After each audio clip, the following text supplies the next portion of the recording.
Gerbiami sekėjai, taip, tik sekėjai, šį kartą jūsų dėmesiu ne tik dar vienas geras filmukas, bet ir super duper konkursas. Apie konkurso sąlygas ir jo prizą sužinosite video pabaigoje, o dabar pakalbėkime apie maistą, kurį gamina Dešrainis 24 LT. Turiu pripažinti, esu pamišęs dėl maisto. Nesvarbu, ar atsiras žmogus, kuris dėl Dešrainio iš Kauno važiuos į Vilnių.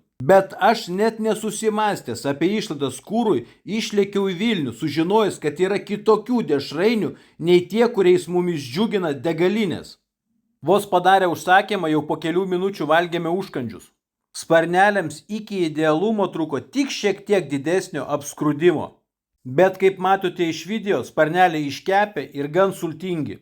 Aš užkandžiam užsisakiau barbekių šonkulius, bet sutikit, žodis užkandis čia visiškai ne vietoj. Kiek rieboki didžiuliai šonkauliai bet kuriam kitam būtų pasitarnavę vietoj pagrindinio patiekalo.